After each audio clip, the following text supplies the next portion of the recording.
I might call this definition 4.1. I should actually do these in, we'll call this the entry by entry definition of matrix vector multiplication. So let's let A be an element of R m by n and x be an element of Rn. Then let's go ahead and look at this. What is, if I say that B, how big would B have to be, the desired output? M by 1 is given as B, I guess I'll call it unknown, but now I know it, right?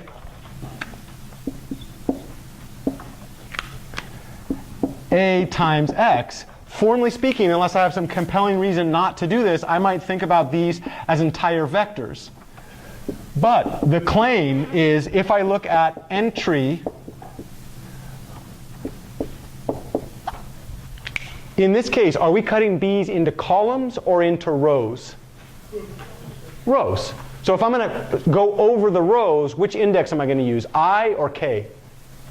I, because that's my style, right? What do you notice about the ith row of B? Yeah, it's B sub I, so that's one way to say it in terms of scalars. What do you notice about it? Well, let's look at the first row of B, shall we? B1. x1 a11 plus x2 a12 a11 1 2 all the way down to xn a1n. B1. Let's take a look at B2. x1 a21 plus x2 a22. What's the next element? x3 a23 all the way down until I get to xn a2n. What about the third one? Let's take a look at B3. x1 a31 plus x2 a32 plus xn a3n. And it kind of makes sense that the row index of the entries of x should correspond with the column index of the entries of A, because how did we form this thing via linear combination? The nth row of the matrix, or excuse me, the kth row of the matrix X corresponded with which column of A? Column K. So that makes sense that these correlate. What about these ones? How did I get the third row? Well, what I do to get the third row is I just pick off the third row of this one. If I pick off the third row of this, where did all those scalar coefficients come from? Well, they came from linear combinations of the corresponding columns. And what's in the third row of the columns of A? The individual entries of the third row of A. So what should, if you look at that pattern, if we identify that pattern, what is the ith entry of the vector B?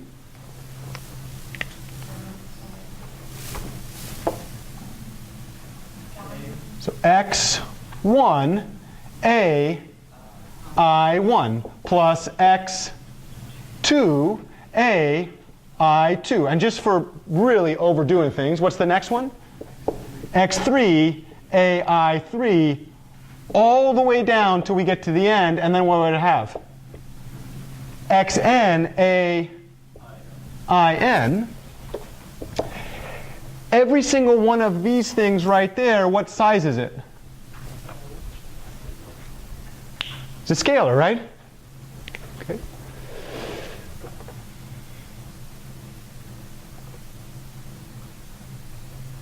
So what do you know about the order of that's kind of confusing. What do you know about the order of operations? Does it matter what order?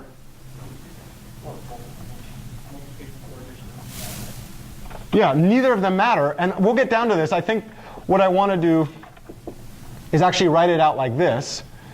x2 plus a3 ai3 x3 all the way down to ain xn.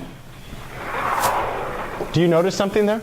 What are the rows of the matrix, the vector x? What are the individual rows? If x is a column vector, what are the individual rows of it? Yeah, x1, x2, x3, all the way down to what? Xn. Let's take linear combination of those rows using this paradigm, where we pull off the individual rows and then scale them appropriate. What's the first scalar times the first row? AI1. What's the second scalar times the second row? AI2. What's the third one? IA3. All the way till I get to the end, and what do I have? AIN. Does anybody see something really, really amazing there? What is that? It's the ith row of A. How big is the ith row of A? It's a 1 by n. This is now a matrix vector multiplication problem with the vector x. And then if I was really excited about this, I could actually call this thing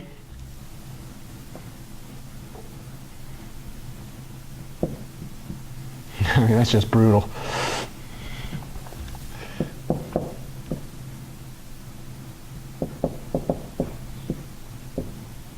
Now I'm going to have you figure out what paradigm I'm in. And now all of a sudden I want you to get very mad at me, okay? And then I'm going to say something back to you. This dot right there, what's that dot represent? Nope. What type of operation is that dot right there? Matrix vector multiplication. How do I know it's matrix vector multiplication? The inner dimensions agree. And really, we should call it matrix-matrix multiplication, because the inner dimensions must agree in matrix-matrix multiplication. That dot right there, what is it? Inner product. How would you know that's an inner product? Because the dimension of the left thing matches the dimension of the right thing. How do I form the ith entry of the matrix vector product?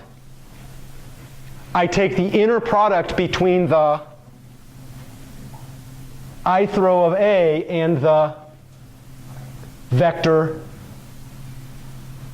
x. What's another way to say that?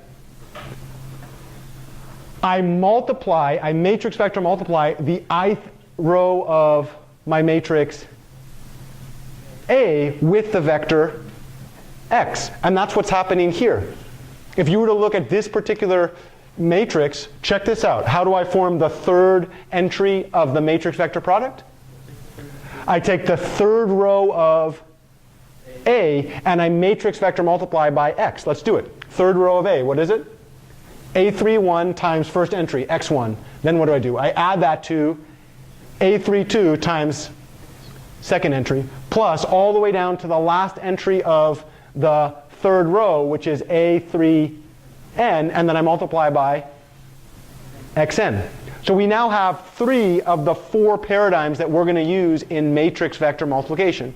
One of them is called matrix vector multiplication by columns. One of them is called matrix vector multiplication by entries, entry by entry. Remember, this one's entry by entry because we're literally forming the entries individually, right? The way to think about this is think about the size that you're grouping the output. What size did we group over here? When we think about the entire output up there, what's the groups that we're using to take linear combinations? Columns. Therefore, we think about that as a column partition version. Right here, when I think about these groups, what size are the groups? 1 by 1. We think about that as an entry by entry. Over here, what size is the output? Row. It's a row vector, right? Could you guess what we call that one? Row partition. The last one is actually what we call a rank 1 update formula. That's an outer product formula for matrix-matrix multiplication. If this class was taught properly, calculus gets 4 quarters, right? I should get 4 quarters. I really believe that. If I'm going to do the justice to this, we would spend, by the end of this quarter, you would have created your own software to do matrix-matrix multiplication problems in any of the 4 ways in MATLAB. And then next quarter, we would solve the linear systems problem. And the quarter after that, we would solve the least squares problem. And the quarter after that, we would do eigenvalue problems. And then, if you were really interested in using this stuff to get paid for it, we would spend maybe a quarter or two doing independent projects, study projects, in the more advanced stuff. I don't think that's too much to ask. But they always yell at me. They say, no, no, no, no, we can't change the system to be useful for the students. We must make them suffer like we did. OK, cool. Then just give me 2 quarters.